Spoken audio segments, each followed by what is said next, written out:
इस प्रश्नावली में सबसे पहले हम प्रश्नावली पढ़ रहे हैं। प्रश्नावली 12 वर्तों से संबंधित क्षेत्रफल। इसमें सबसे पहले आपको वर्त के क्षेत्रफल का सूत्र याद होना चाहिए। वर्त के क्षेत्रफल का सूत्र है पाई आर की स्क्वायर।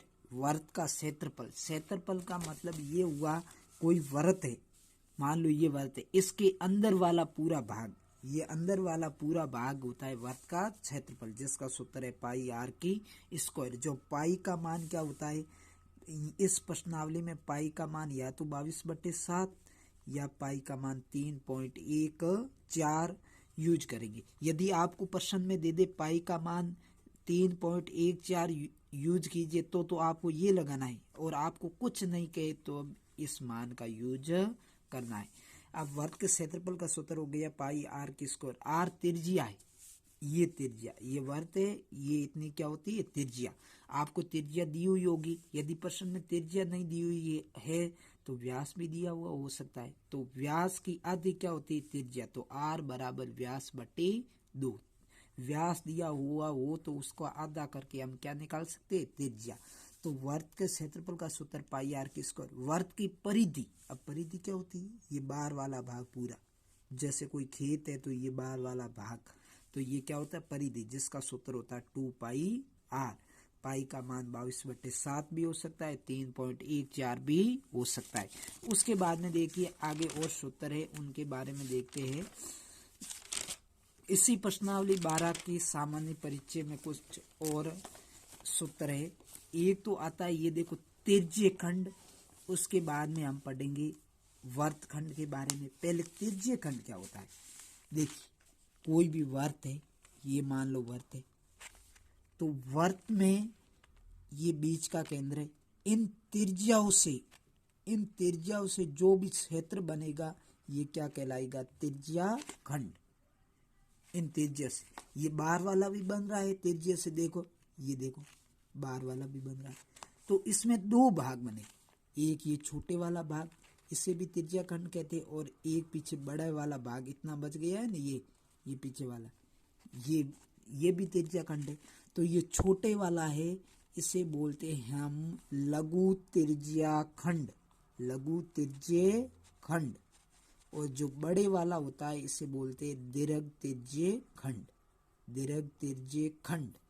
तो देखिए, तो इनके सूत्र याद करने के लिए कुछ सूत्र है, जैसे लघु त्रिज्य खंड के क्षेत्रफल का सूत्र और दीर्घ त्रिज्य खंड के क्षेत्रफल का सूत्र। तो याद करेंगे लघु त्रिज्य खंड का क्षेत्रफल, ये देखिए लघु त्रिज्य खंड का क्षेत्रफल थीटा बटे 360 गुणा पाई आर की स्क्वायर, ये है लघु त्रिज्य खंड का क्षेत्रफल। अब लघु और उसके बाद में लघु का ये मैंने समझा दिया कौन सा लघु होता है और कौन सा दीर्घ होता है। ये वर्त है, तो दो त्रिज्याओं से ये छोटे वाला बनता है, इसे लघु कहते हैं, और बड़े वाला बनता है उससे क्या कहते हैं दीर्घ।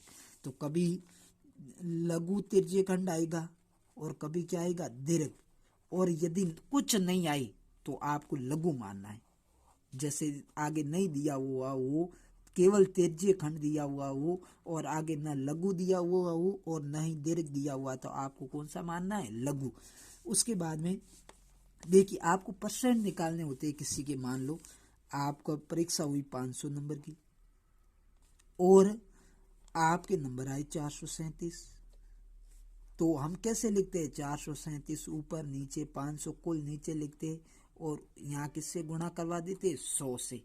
इसी प्रकार ये समझते हुए हम देखते हैं लघु त्रिज्य खंड का कैसे करेंगे। लघु त्रिज्य खंड का क्षेत्रफल तो क्या होगा, देखिए कुल कोण कितने का होता है 360 डिग्री का, कितने का होता है 360 डिग्री का, और ये कोण कितने का होता है थीटा का, तो थीटा का। उसी प्रकार नंबर कैसे, ऊपर तो नीचे तो कुल कोण होता है वो लिखना पड़ता है, और यहाँ क्या लिखना पड़ता है थीटा जितना कोण होता है। यहाँ क्षेत्रफल निकाल रहे हो तो ये हो जाएगा पाई आर की स्क्वायर।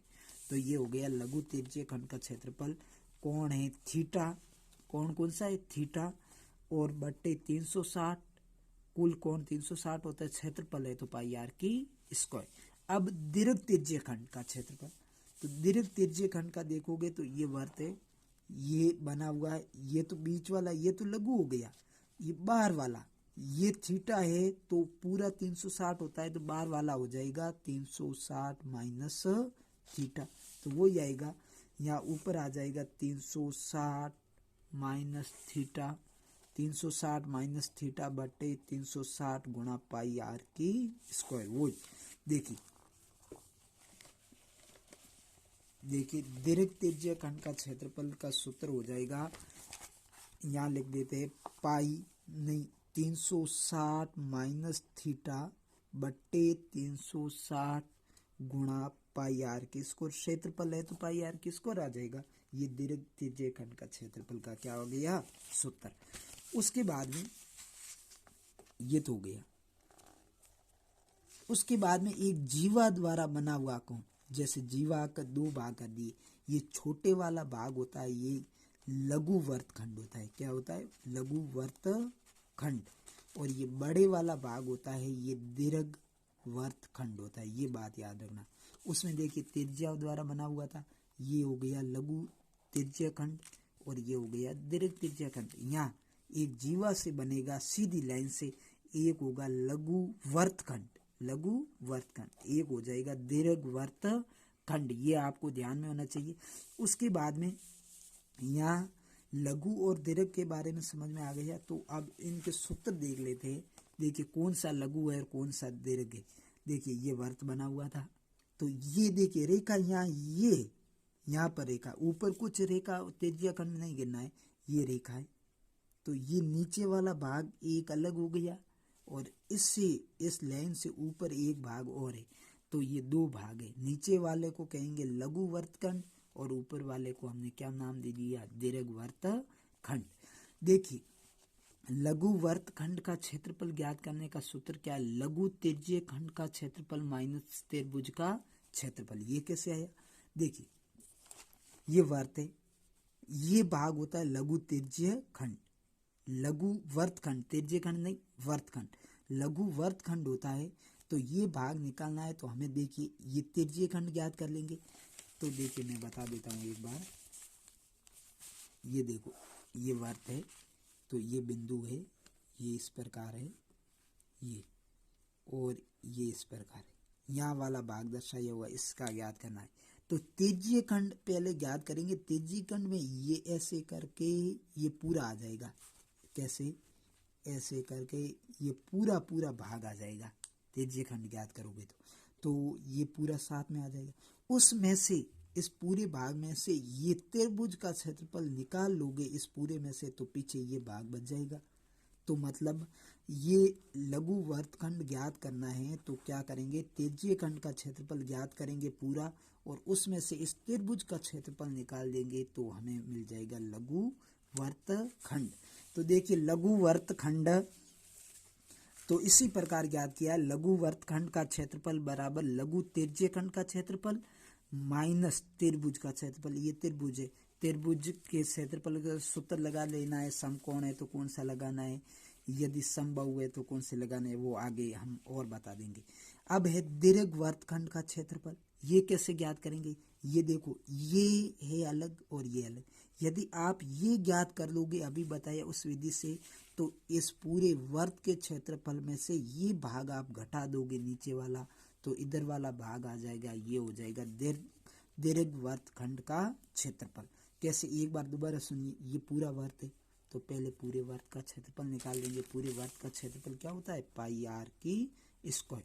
उसमें से आप लघु वर्तखंड का क्षेत्रफल घटा दोगे। लघु ये पूरा निकाल दिया, उसमें ये नीचे वाला लघु वर्तखंड है, ये काट दोगे तो पीछे ऊपर वाला ये बच जाएगा। ये दीर्घ वर्तखंड का क्या हो गया? क्षेत्रफल।